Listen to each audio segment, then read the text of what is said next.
Ramagundam corporation 3వ division జంగాలపల్లిలోని double బెడ్రూమ్ల ముందు ప్రభుత్వ స్థలంలో ఇల్లు నిర్మించుకున్న పేదలకు ఇంటి నంబర్లు, ఇంటి పట్టాలు ఇవ్వాలని సిపిఎం జిల్లా కార్యదర్శి వర్గ సభ్యులు వేల్పుల కుమారస్వామి కోరారు. సిపిఎం ఆధ్వర్యంలో శనివారం రామగుండం మున్సిపల్ కార్యాలయం వద్ద ధర్నా నిర్వహించి అనంతరం Ramagundam municipal corporation incharge commissioner అరుణశ్రీకి వినతి పత్రాన్ని ఇచ్చారు. ఈ సందర్భంగా వేల్పుల కుమారస్వామి మాట్లాడుతూ ఇండ్లు లేని పేదలకు ఇండ్ల స్థలాలు ఇవ్వాలని సిపిఎం జిల్లా కమిటీ ఆధ్వర్యంలో 2023 సంవత్సరంలో భూ పోరాటం నిర్వహించడం జరిగిందన్నారు. ఈ సందర్భంగా 3వ డివిజన్ జంగాలపల్లిలో డబుల్ బెడ్రూమ్ల ముందు ఉన్న ప్రభుత్వ స్థలంలో 60 మంది పేదలు ఇండ్లు కట్టుకుని నివసిస్తున్నారని, వారికి ఇంటి నంబర్లు లేకపోవడంతో కరెంట్, మంచినీటి సౌకర్యం లేక ప్రజలు తీవ్ర ఇబ్బందులు ఎదుర్కొంటున్నారన్నారు. కాంగ్రెస్ ప్రభుత్వం కూడా అధికారంలోకి రాకముందు వచ్చిన తర్వాత ప్రభుత్వ స్థలాల్లో ఇండ్లు కట్టుకున్న పేదలకు ఇంటి పట్టాలు ఇస్తామని హామీ ఇచ్చారని, కానీ ప్రభుత్వం ఏర్పడి సంవత్సరం గడిచిపోతున్నా ఆ హామీని అమలు చేయడం లేదన్నారు. ఇప్పటికైనా ప్రభుత్వం వెంటనే స్పందించి ఇంటి నంబర్లు ఇవ్వాలని, ఇంటి పట్టాలు ఇవ్వాలని డిమాండ్ చేశారు. ఇల్లు లేని నిరుపేదలందరికీ ఇళ్ల స్థలాలు ఇవ్వాలని చెప్పి 2023 సంవత్సరంలో ప్రభుత్వ స్థలాలలో భూపోరాటం నిర్వహించడం జరిగింది. అందులో భాగంగా గోదావరికని ఏరియాలో 4 ప్రాంతాలలో భూపోరాటం నిర్వహించడం. ఇందులో 3వ డివిజన్ జంగాలపల్లి దగ్గర ఉన్నటువంటి డబుల్ బెడ్రూమ్లో ముందున్నటువంటి ప్రభుత్వ స్థలంలో భూపోరాటం నిర్వహించి పేదలక్కడ ఇళ్ల స్థలాలు ఆపుకొని సుమారుగా 60 మంది ఇల్లు నిర్మించుకున్నటువంటి పరిస్థితి ఉంది.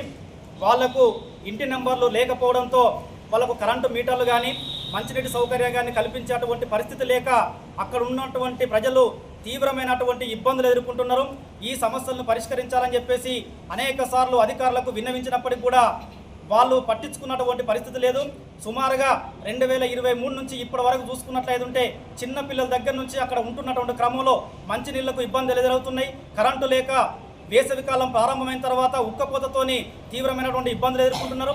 దీంతో పాటు రోడ్లు, డ్రైనేజ్ సౌకర్యం లేకపోవడంతో కూడా అక్కడ చాలా వరకు సమస్యలు ఎదుర్కొన్న పరిస్థితి ఉంది. పాములు, తేళ్లు వచ్చి అక్కడ ఉన్నటువంటి ప్రజలు భయాందోళనకు గురవుతున్నటువంటి పరిస్థితి ఉంది. కాబట్టి సిపిఎం పార్టీగా ఇప్పటికే అనేక సార్లు అధికారులకు విన్నవించడం జరిగింది. అక్కడ ఉన్నటువంటి పేదలు ఎవరైతే ప్రభుత్వ స్థలంలో ఇల్లు నిర్మించుకొని నివాసం ఉంటూ అక్కడి నుంచే వారి కార్యకలాపాలు కొనసాగిస్తున్నారో వాళ్ళందరికీ వెంటనే ఇంటి నంబర్లు ఇవ్వాలని, అదేవిధంగా ఇంటి పట్టాలు ఇవ్వాలని చెప్పేసి కూడా ఈ సందర్భంగా మేము డిమాండ్ చేస్తున్నాం. ఇప్పటికే రాష్ట్ర ప్రభుత్వం కూడా ఇంతకు ముందు అనేక సార్లు హామీలు ఇవ్వడం జరిగింది. ప్రభుత్వ స్థలాలలో ఇల్లు నిర్మించుకున్నటువంటి పేదలకు తప్పకుండా ఇంటి పట్టాలు ఇస్తామని చెప్పేసినటువంటి ఈ కాంగ్రెస్ ప్రభుత్వం ఇప్పటికీ కూడా సంవత్సర కాలం అయిపోయినప్పటికీ కూడా పట్టాలు ఇచ్చినటువంటి పరిస్థితి లేదు. పట్టాలు కొద్దిగా లేట్ అయినా పర్వాలేదు, కానీ అంతకన్నా ముందు ఇంటి నంబర్లు ఇచ్చినట్లయితే అక్కడ ఉన్నటువంటి ప్రజల మౌలిక సదుపాయాలు కల్పించుకోవడం కోసం ఆసరాగా ఉంటుందనేటువంటి విషయాలు చెప్పినప్పటికీ కూడా అధికారులు కానీ, ప్రభుత్వం కానీ ఆ విషయాన్ని పెడచెవిన పెట్టినటువంటి పరిస్థితి ఉంది. కాబట్టి సిపిఎం పార్టీగా మేము డిమాండ్ చేస్తున్నాం. ఈ కార్యక్రమంలో సిపిఎం సుందరయ్య, విజ్ఞాన కేంద్రం కమిటీ సభ్యులు మండల రాజయ్య, మేకల దీప, మహేశ్వరి, సుజాత, బాలకృష్ణలతో పాటు కాలనీవాసులు ఉషాశ్రీ, రాజ్యలక్ష్మి, భాగ్యలక్ష్మి, సుగుణ, శంకరమ్మ, లక్ష్మీరాము తదితరులు పాల్గొన్నారు.